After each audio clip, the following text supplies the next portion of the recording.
4 wines. Let's go. Let's get down to business. I'm Aaron. Many people call me Snugg, especially at Bill's. I'm here to talk about these 4 wines from Mr. Bill's Wine Shop. It's in Roanoke. It's on Brambleton Road. You know the deal.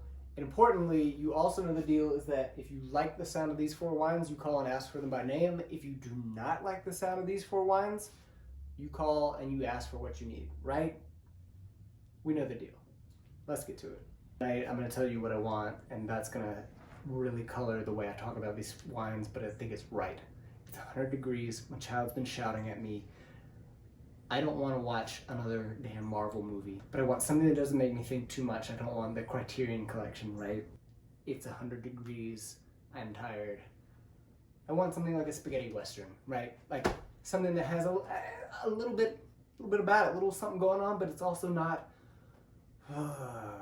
right? Right? You're with me. You're with me. Like, we're on the same page here, right? What do we need? We need a little bit of Aimery 1531, maybe. If it's not the right wine for you, it's the right direction for me. So we're gonna pour a little bit. It should be the place in the world where they made the first Cremant, the first sparkling wine. What is this wine about? Really, like really genuine. It's not champagne. It's not vicious acidity. It's not like 1,000 perfumey tasting notes. It's not simple Prosecco from a tank. Somewhere in the middle, right? It's a spaghetti western. That's what we want, right? It's what I want. And I have the camera today, so what do we smell? It's not green apple. It's not super perfumey. It's like it's just beautiful lemon, maybe even a little bit of chamomile, but it's solid and sturdy in its intentions, and it honors us with how damn reliable it is. It's not trying to show us up. It's not trying to mail it in. It's something delightful.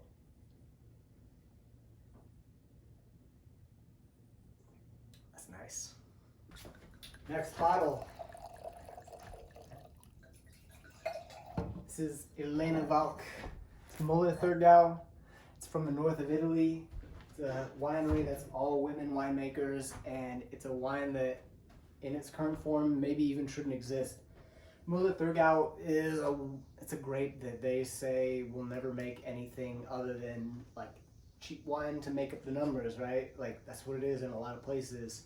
These women have a beautiful spot in the mountains of northern Italy. They're halfway between like Munich and Milan, right? In the mountains. They have maybe a unique climate, but I think more than anything they got vision and they got gumption, and they're making this wine worth sitting up and paying attention to. This Muller Thurgau is, man, it's restrained, it's elegant, it's atmospheric and herbal, it's almost like green smell in the way good Sauvignon Blanc makes you think of fresh cut grass. It's almost a little bit earthy and bitter, which is unusual for a white wine. It's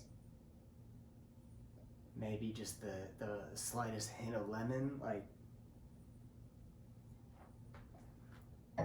that's gorgeous. We were always told back in my day that Muller Thurgau was just a blending grape, just a grape to make up the numbers, but that smells like good wine to me. That's gorgeous. That wine arguably shouldn't be as good as it is. That rules.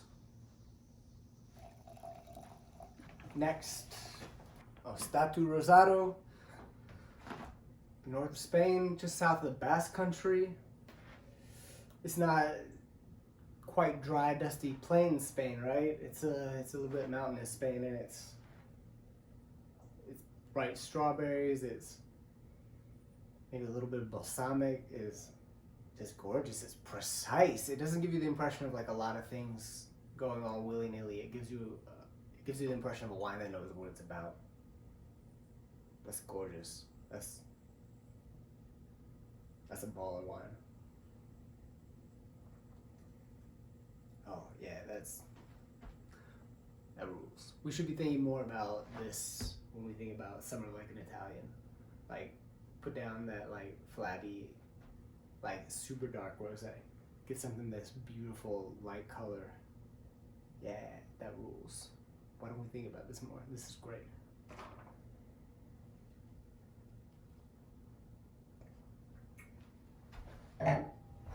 Tell you what, this is hard work.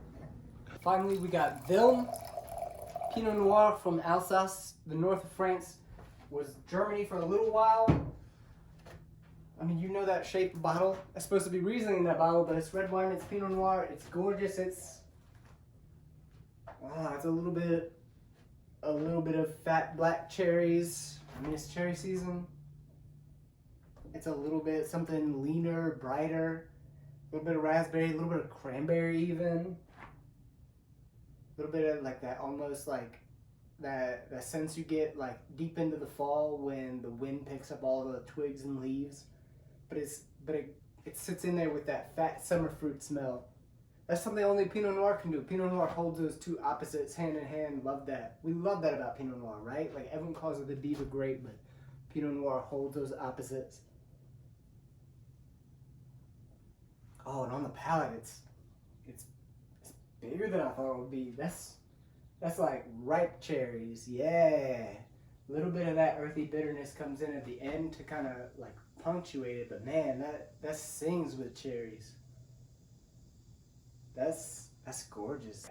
And if I put that in my fridge 20 minutes before bringing it outside, it would drink like gorgeous Cru Beaujolais, aka red wine that's a little bit complex and a little bit okay to drink outside in summertime. Best of all worlds, right? 100 degrees. That has no right to be this gorgeous.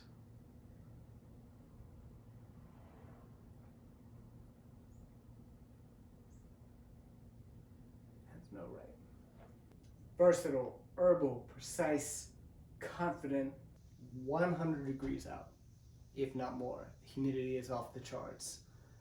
It is an awful place to be out and about, and yet we're all out here. Social distancing, you're on your porch. Listen, we got you. We're here too. We will build you a porch-appropriate bunch of wines. Like this, if you like, give us a call.